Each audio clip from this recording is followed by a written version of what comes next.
নমস্কাৰ বন্ধুসকল, আশা কৰোঁ সকলো ভালে আছে। মই মিণ্টু কুমাৰে আপোনালোকৰ এই চেনেল জাজাবৰি টকছলৈ পুনৰবাৰ স্বাগতম জনাইছোঁ। আজি পুনৰ এটা নতুন ভিডিঅ', এটা নতুন ৰিভিউ লৈ আপোনালোকৰ ওচৰলৈ আহিছোঁ।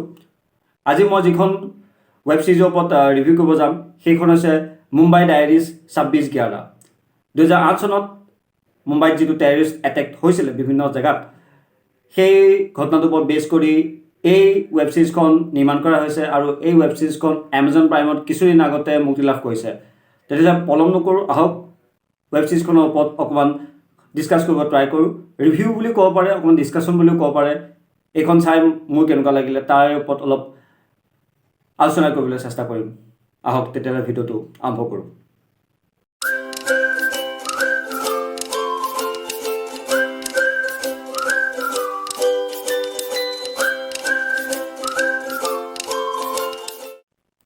মুম্বাই ডায়েৰিজ 26/11 এই ৱেব ছিৰিজখন এমাজন প্ৰাইমত কিছুদিন আগতে মুক্তি লাভ কৰিছে। এই ৱেব ছিৰিজখন পৰিচালনা কৰিছে নিখিল আদৱানীয়ে আৰু এই ৱেব ছিৰিজখনত অভিনয় কৰিছে মোহিত ৰাইনা, সত্যজিৎ দুবে, কংকনা সেন শৰ্মা আদিকে ধৰি আৰু বিভিন্ন এক্টৰ এক্ট্ৰেছে ইয়াত অভিনয় কৰিছে। ইয়াত বহুত অভিনেতা অভিনেত্ৰী আছে, সেই সকলোৰে নাম মনত ৰখাটো সম্ভৱপৰ নহ'ল মোৰ বাবে। এই ৱেব ছিৰিজখন 2008 চনত 26/11 মানে নৱেম্বৰত যোনটো টেৰৰিষ্ট এটেক হৈছিলে মুম্বাইত, সেই ওপৰত বেছ কৰি এই ৱেব ছিৰিজখন বনোৱা হৈছে। এই ঘটনাটোৰ ওপৰত অলৰেডি বহুত ৱেব ছিৰিজ আছে বা চিনেমা আছে, কিন্তু এই ৱেব ছিৰিজখন অলপ বেলেগ। এইকাৰণে বেলেগ, ইয়াত যোনখিনি মেডিকেল কৰ্মচাৰী, ডক্টৰছ, নাৰ্ছ, মেডিকেল ছেক্টৰটোৰ লগত জড়িত থকা সেই ব্যক্তিসকলৰ পাৰ্চপেক্টিভৰ পৰা তেওঁলোকে কেনেকুৱা ধৰণৰ ছিটুৱেশ্যন ফেচ কৰিছিলে সেই এটেকটোৰ সময়ত, তেওঁলোকক কেনেকুৱা মানে এটা ইমাৰ্জেঞ্চি ছিটুৱেশ্যনত আছিলে, তেওঁলোকে কিদৰে যোনখিনি মানুহ নিহত হৈছিলে বা আঘাতপ্ৰাপ্ত হৈছিলে, গুলি লাগিছিল, তেওঁলোকক কিদৰে তেওঁলোকে শুশ্ৰূষা কৰিছিলে নিজৰ পাৰ্চনেল লাইফক মানে ছাইডত ৰাখি, সেই গোটেই কথাখিনি ডক্টৰছৰ অৰ্থাৎ মেডিকেল ষ্টাফৰ পাৰ্চপেক্টিভৰ পৰা এই ৱেব ছিৰিজখনত দেখুওৱা হৈছে। চমুকৈ কাহিনীটো ইমানেই। এতিয়া অলপ গভীৰভাৱে কিছুমান বস্তু মই চমুকৈ ডিছকাছ কৰিবলৈ চেষ্টা কৰিম। এই ৱেব ছিৰিজখন প্ৰথমতে মই কৈ লওঁ যে এই ৱেব ছিৰিজখন একদম পাৰফেক্ট ৱেব ছিৰিজ নহয়। আমি বহুত ৱেব ছিৰিজ চাইছোঁ বা এই ঘটনাটোৰ লগত ৰিলেটেড আমি বহুতো চিনেমা চাইছোঁ, শ্বৰ্ট ফিল্ম চাইছোঁ। সেইকাৰণে মই কৈছোঁ যে এই ৱেব ছিৰিজখন একদম পাৰফেক্ট নহয়, একদমেই পাৰফেক্ট নহয়। কিন্তু তাতো এটা কথা আছে, এই ৱেব ছিৰিজখন যদিও পাৰফেক্ট নহয়, কিন্তু এইখনক আপুনি ইগন'ৰো কৰিব নোৱাৰে। ইমানেই ক'লোঁ, যেতিয়া এইখন চাই থাকিব, অলমষ্ট এইখনত 8টা এপিছড আছে, প্ৰায় 30-40 মিনিটৰ এটা এপিছড, 8টা এপিছড। মই ইমান ক'ম যে আপোনালোকে ছিৰিজখন চাই থাকোঁতে আধাতে এৰি আহিব নোৱাৰে। পাৰফেক্ট ছিৰিজ নহয়, কিন্তু এৰি আহিব নোৱাৰে। তাৰমানে ছিৰিজখনত যথেষ্টখিনি এটা গ্ৰিপিং ফেক্টৰ আছে, যিয়ে অডিয়েঞ্চক ধৰি ৰাখিব পাৰে। ফাৰ্ষ্ট গ্ৰিপিং ফেক্টৰটো হৈছে থ্ৰিল। ছিৰিজখনত থ্ৰিল আছে, যথেষ্টখিনি থ্ৰিল আছে।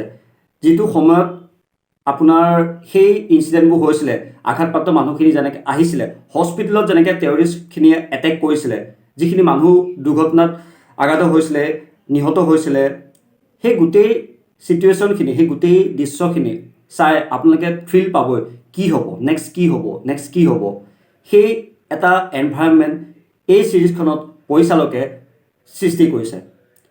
ছেকেণ্ড গ্ৰিপিং এলিমেণ্টটো হৈছে, অৰ্থাৎ যিটো এটা পজিটিভ পইণ্ট হ'ব বুলি ক'ব পাৰি, সেইটো হৈছে ইম'শ্যনছ। এই ছিৰিজখনত ইম'শ্যনক বহুত প্ৰাধান্য দিয়া হৈছে।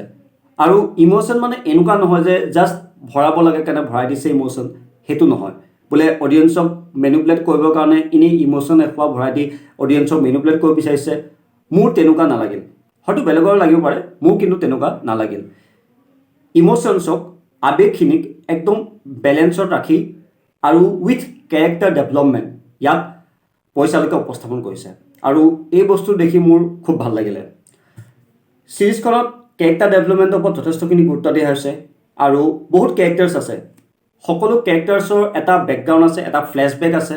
সেইবুলি ফ্লেশ্ববেকখিনিত পৰিচালকে ইমান টাইম খৰচ কৰা নাই, কিন্তু অলপ অলপ দেখুৱায় যাতে সেই কেৰেক্টাৰটোৰ লগত আমি ইম'শ্যনেলি এটেচ হ'ব পাৰোঁ। ইম'শ্যনেলি যাতে আমি সেই পাৰ্টিকুলাৰ চৰিত্ৰটোৰ লগত, সেয়া ডক্টৰ হ'ব পাৰে, নাৰ্ছ হ'ব পাৰে, মেডিকেল ট্ৰেইনি হ'ব পাৰে, পুলিচ অফিচাৰ হ'ব পাৰে যাতে আমি তেওঁলোকৰ লগত ইম'চনেলি এটা বণ্ডিং ফিল কৰোঁ।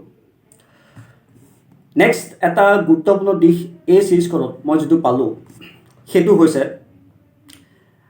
ইয়াত পৰিচালকে যোনটো মানে চিটুৱেশ্যন সেই চিটুৱেশ্যনটোক যিমান পাৰে ৰিয়েলিষ্টিক কৰিবলৈ চেষ্টা কৰিছে। হয়, দুটামান চিন আপোনালোকে দেখিলে গম পাব যে একদম আনৰিয়েলিষ্টিক, মানে বেছি ফিকশ্যন কৰিব যোৱা নিচিনা লাগিলে, কিন্তু হস্পিটেলৰ ভিতৰত কেইটামান দৃশ্য এনেকুৱা দেখুৱায় যিকেইটা সঁচাকৈ গ্ৰাউণ্ড ৰিয়েলিটিৰ লগত মানে মিলি গৈছে। সঁচাকৈ তেনেকুৱা হৈছিলে, মেবি নহয়, হৈছিলে যেতিয়া পেচেণ্টখিনিক যেতিয়া সেই টেৰৰিষ্টে এটেক কৰাৰ পাছত যেতিয়া মানুহখিনিক হস্পিটেললৈ অনা হৈছিলে, যেনেকুৱা এটা ধৰণৰ চিটুৱেশ্যন গ্ৰাউণ্ড ৰিয়েলিটিত হ'ব লাগে, সেই গ্ৰাউণ্ড ৰিয়েলিটিটো যিমান পাৰে সিমান পৰিচালকে এই ছিৰিজখনত দেখুৱাবলৈ চেষ্টা কৰিছে, আৰু যিটো এজ এ অডিয়েঞ্চ মোৰ বহুত ভাল লাগিলে। আৰু চিৰিয়াছলি মোৰ চকুটো এতিয়াও অলপ হেৰি হৈ আছে, তিতি আছে। লাষ্টত যেতিয়া ক্লাইমেক্সত এনেকুৱা কিছুমান চিন দেখুৱায়, গুলি খোৱা চিন বা মানে কিছুমান গুলিয়াগুলি চিন হওক বা কিছুমান ইম'চনেল কিছুমান চিন আহে, সেই চিনবোৰত মোৰ সঁচাকৈ চকু পানী ওলাই গ'ল। লিটাৰেলি মোৰ চকু পানী ওলাই গ'ল, সঁচাকৈ মই ইম'চনেল হৈ গ'লোঁ। আৰু সেইটোৱে মই বাৰে ক'ম যে প্লিজ এবাৰ ছিৰিজখন চাওক। ডক্টৰছৰ পাৰ্চপেক্টিভৰ পৰা এই ছিৰিজখন বনোৱা হৈছে আৰু বহুত দৰকাৰী কথা ইয়াত অন্তৰ্ভুক্ত কৰা হৈছে। আৰু লগতে অকল ডক্টৰছৰখিনিৰ কথাই নহয়, পুলিচসকলৰো ইম্পৰ্টেঞ্চটো দেখুওৱা হৈছে। যোনখিনি পুলিচ, যোনখিনি কামাণ্ডোজ আৰু যোনখিনি হোটেলৰ ষ্টাফ, কিদৰে তেওঁলোকেও হেল্প কৰিছিলে, সেইখিনিকো অলপকৈ আৰু যুক্তিসংগতভাৱে ভালদৰে ইয়াত উপস্থাপন কৰা হৈছে। আৰু ইয়াত যদি ড্ৰবেক্স বুলি ক'ব যাওঁ, ড্ৰবেক্স বুলি ক'ব গ'লে ড্ৰবেক্স আছে। মই প্ৰথমতে কৈছোঁ যে ছিৰিজখন পাৰফেক্ট ছিৰিজ নহয়, কিন্তু ইয়াত ভাল ভাল দিশো আছে আৰু দুটামান নেগেটিভ দিশো মই পালোঁ, মানে ড্ৰবেক্স বুলি ক'ব পাৰিছোঁ। ড্ৰবেক্স দুটামান দেখিলোঁ। প্ৰথম কথাটো হ'ল যে যদিও কেৰেক্টাৰ ডেভেলপমেণ্ট ইয়াত কৰিছে, কিন্তু কিছুমান কেৰেক্টাৰ ডেভেলপমেণ্টত মানে জাষ্ট কৰিব লাগে কাৰণে কৰিছে যেন ফিল হৈছে, আৰু কিছুমানত বেছি টাইম খৰচ কৰিলে, যিটো কমাব পাৰিলেহেঁতেন। ছেকেণ্ড ড্ৰবেকটো মই পালোঁ যে কিছুমান বস্তু গ্ৰাউণ্ড ৰিয়েলিটিৰ লগত একদম মিলা নাই। সেইবোৰ মই নকওঁ, স্পইলাৰ হৈ যাব, আপোনালোকে নিজে চাব গম পাব। গ্ৰাউণ্ড ৰিয়েলিটিৰ লগত দুটামান বস্তু কিন্তু নিমিলিলে, মানে বেছি ফিকশ্যনেল হ'ল যেন মোৰ ফিল হ'ল।